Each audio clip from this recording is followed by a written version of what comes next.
మనందరం చిన్నప్పుడు తామర పూలు కోసేటప్పుడు అక్కడున్న తామరాకును చూసి ఆశ్చర్యపోతాము.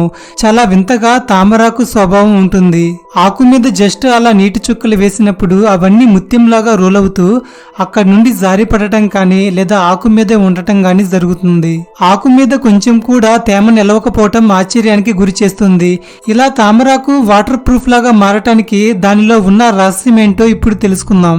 ముందుగా తామరాకి ఉన్న ఈ లక్షణాన్ని సూపర్ హైడ్రోఫోబిసిటీ అంటారు. తామరాకు చూడటానికి స్మూత్ గా ఉంటుంది, కానీ దాన్ని ఒక్కసారి అల్ట్రా మైక్రోస్కోప్ లో జూమ్ చేస్తే మనకు పాపిల్లే అనే స్ట్రక్చర్స్ కనిపిస్తాయి. దీనిలోని ఒక్క పాపిల్లే దాదాపు 2 నుంచి 8 మైక్రోమీటర్ల చుట్టుకొలత, 6 నుంచి 12 మైక్రోమీటర్ల పొడవు ఉండి ఒక సిలిండ్రికల్ షేప్ లో ఉంటుంది. అంతేకాదు వీటికి ఆనుకుని హెయిర్ సెల్స్ కూడా ఉంటాయి. ఇవి 50 నుంచి 130 నానోమీటర్ల చుట్టుకొలత, 400 నుంచి 1000 నానోమీటర్ల పొడవు ఉంటాయి. ఈ నానో హెయిర్స్ అనేవి ఆకు సర్ఫేస్ యొక్క రఫ్నెస్ ను పెంచుతుంది. చివరిగా తామరాకు మీద ఉన్న పాపిల్లే అనే స్ట్రక్చర్స్ అలాగే నానో హెయిర్స్ కి కోటై ఉండే నాన్ పోలార్ వ్యాక్స్ వీటి కారణంగా తామరాకు మీద పడ్డ నీటి చుక్కలో బౌన్స్ అయ్యి అలాగే రోల్ అయ్యేలాగా చేస్తుంది. ఈ లక్షణాలు అన్నింటినీ అర్థం చేసుకుని చాలా మంది water proof glasses, self cleaning clothes, paints లాంటి వాటిని తయారు చేస్తున్నారు. వినేష్ పోగాట్ రీసెంట్ గా ఈ క్రీడాకారిణి పేరు సోషల్ మీడియాలో మారుమగిపోతుంది. ఇండియన్ రెజ్లర్ గా ఈమె మనకు తెలుసు. ఒలింపిక్స్ లో అయితే ఎటువంటి మెడల్ సాధించలేదు, కానీ కామన్వెల్త్ గేమ్స్ లో 2014, 2018, 2022లో గోల్డ్ మెడల్స్ సాధించింది. ఒలింపిక్స్ లో అయితే ఈసారి ఖచ్చితంగా గోల్డ్ మెడల్ సాధిస్తుంది అని అనుకున్నాం, కానీ వెయిట్ ని ఆధారం చేసుకుని ఆపోనెంట్స్ కి మ్యాచ్ పెడతారు. అయితే ఈమె ఆడే కేటగిరీ 50 kgs. సెమీఫైనల్స్ లో ధీటుగా ఆడి ఇక ఫైనల్స్ కి వెళ్లబోయే ముందు ఒక్కసారి ఈమెను వెయిట్ చెక్ చేశారు. ఒలింపిక్స్ రూల్స్ ప్రకారం 1 kg కూడా బరువు ఎక్కువ ఉండకూడదు. కరెక్ట్ గా కేటగిరీని బట్టి ఉండాలి. అయితే ఈమె రాత్రంతా ఎంతో కష్టపడి విపరీతంగా బరువు తగ్గటానికి ప్రయత్నించింది, కానీ ఉదయాన్నే చెక్ చేస్తే 50 kgల 100 గ్రాముల బరువు ఉంది. అంటే కేవలం 100 గ్రాముల బరువు ఎక్కువ ఉందని ఈమెని ఒలింపిక్స్ నుంచి డిస్క్వాలిఫై చేశారు. కేవలం 100 గ్రాములను ముఖ్యంగా తీసుకుని డిస్క్వాలిఫై చేయటం చాలా బాధాకరమైన విషయం.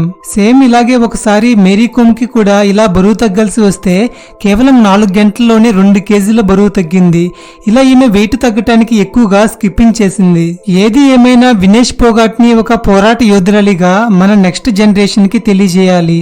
మెడల్స్ రాకపోయినా ఆమె పోరాటం చరిత్రలో నిలిచిపోతుంది. పాప్ సింగర్ అండ్ డాన్సర్ అయిన మైకేల్ జాక్సన్ తన కెరీర్ లో చాలా క్రేజ్ ను చూశాడు, కానీ చాలా చిన్న వయసులోనే చనిపోయాడు.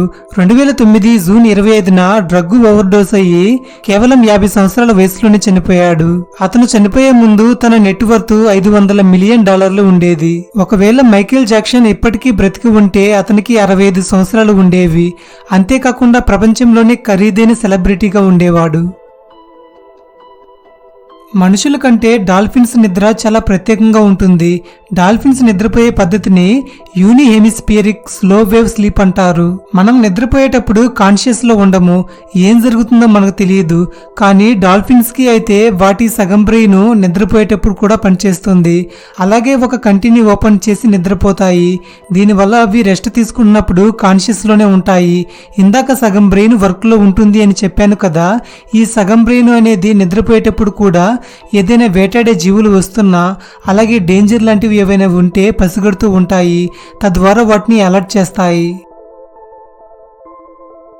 ఈ ప్రపంచంలోనే అత్యంత పేదరికంలో ఉన్న దేశం బురుండి. ఇది తూర్పు ఆఫ్రికాలోని గ్రేట్ లేక్ ప్రాంతంలో ఉన్న భూభాగంలో ఉంది. అలాగే దీనికి ఉత్తర సరిహద్దులో రువాండా, తూర్పు దక్షిణ సరిహద్దుల్లో టాంజానియా దేశాలు ఉన్నాయి. ఈ దేశంలో బనానా బీర్ అనేది చాలా ఫేమస్. ప్రపంచంలోనే పేద దేశాలలో ఇది నెంబర్ 1 ర్యాంకింగ్స్ లో ఉన్నప్పటికీ 1996లో ఒలింపిక్స్ లో మొదటి గోల్డ్ మెడల్ ని సాధించింది. సగటున ఈ దేశంలోని ప్రజల జీవితకాలం వచ్చేసి 62 సంవత్సరాలు మాత్రమే. 2021 లైఫ్ ఎక్స్పెక్టెన్సీ రిపోర్ట్ ప్రకారం మన భారతీయుల యొక్క జీవితకాలం వచ్చేసి 67.24 సంవత్సరాలు. అలాగే అమెరికాలో అయితే 76.33 సంవత్సరాలు, కెనడాలో అయితే 82.60 సంవత్సరాలు. ఈ ప్రపంచంలోనే మొట్టమొదటి న్యూస్ పేపర్ ని ఏటా డయూర్నా అని అంటారు. దీన్ని ఏన్షియంట్ రోమన్లు క్రీస్తుపూర్వం 131వ శతాబ్దంలో వాడారు. న్యాయపరమైన, పౌరపరమైన అలాగే సైనిక దళానికి సంబంధించిన విషయాలను వీరు తరచుగా ఈ పేపర్ ద్వారా డిస్కస్ చేసుకునేవారు. ఇప్పటి వరకు రికార్డైన దాని ప్రకారం world oldest existing news the Oxford gazette. ఇది 1605లో పబ్లిష్ అయింది. తర్వాత దీన్ని లండన్ గ్యాజెటీగా పేరు మార్చారు. మన ఇండియాలో అయితే ఓల్డెస్ట్ న్యూస్ పేపర్ వచ్చేసి ముంబై సమాచార్ లేదా బాంబే సమాచార్. ఈ న్యూస్ పేపర్ 1822లో గుజరాత్లో పబ్లిష్ అయింది.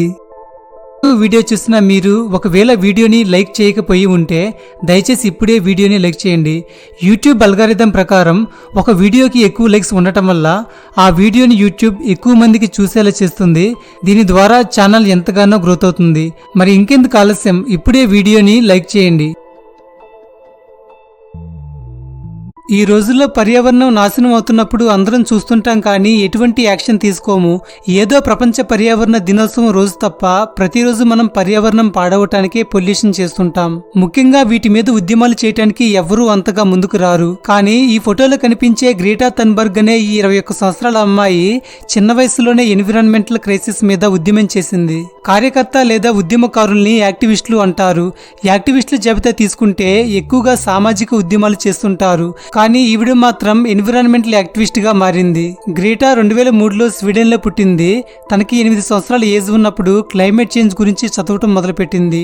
ఈమె దాని గురించి ఎంత ఎక్కువ నేర్చుకుంటే అంత ఎక్కువ కన్ఫ్యూజన్ వచ్చేది. ఇలా 11 సంవత్సరాలు వచ్చేసరికి తనకి వాతావరణ మార్పుల గురించి తెలిసాక చాలా బాధపడింది. ఈమెకు యాస్పెండర్ సిండ్రోమ్ ఉంది.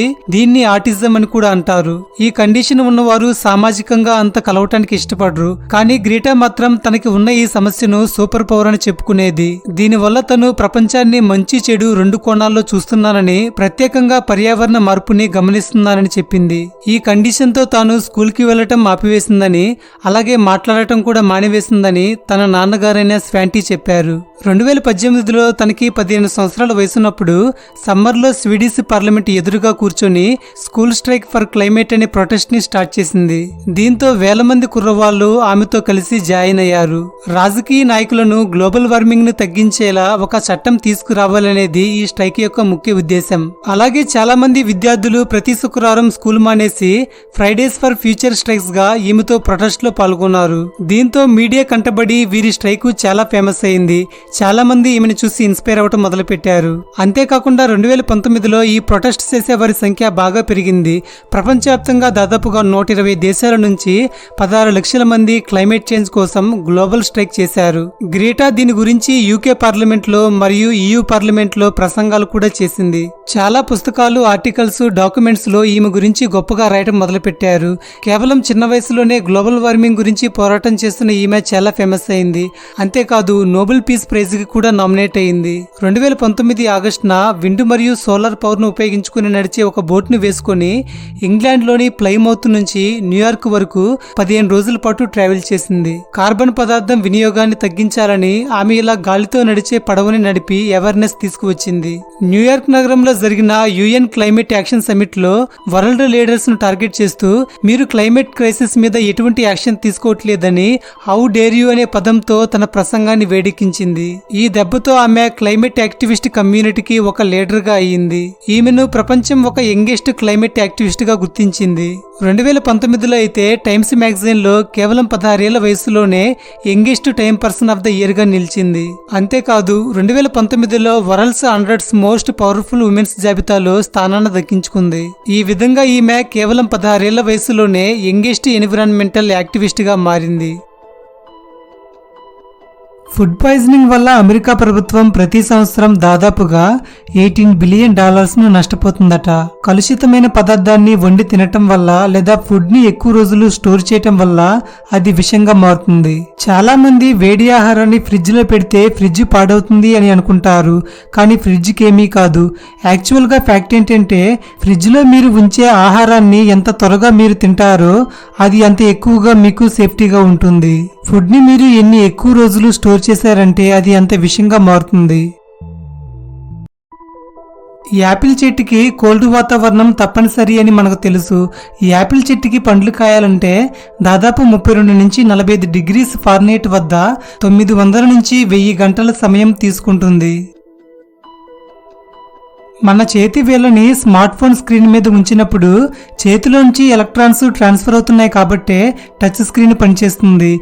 చనిపోయిన తర్వాత వేళ్లలో ఎలక్ట్రాన్స్ పాస్ అవ్వవు కాబట్టి dead people fingers touch screen మీద పనిచేయవు. ప్రపంచవ్యాప్తంగా 60 నుంచి 80% మంచినీరు వనరులనేవి పర్వతాల నుంచే పుడుతున్నాయట. మంచుగుడ్ల గుబులనేవి భూమి నుంచి కేవలం 0.5 సెంటీమీటర్స్ ఎత్తులోనే ఎగరగలవు. ప్రపంచంలోనే అత్యంత తక్కువ ఎత్తులో ఎగిరే పక్షి ఇదే.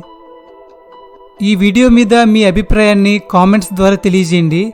అలాగే ఛానల్ని సబ్స్క్రైబ్ చేసుకుని పక్కనే ఉన్న గంటను యాక్టివేట్ చేసుకోండి. మీ ఫ్రెండ్స్ అండ్ ఫ్యామిలీ మెంబర్స్కి కూడా ఈ వీడియోని షేర్ చేయండి. Thank you for watching.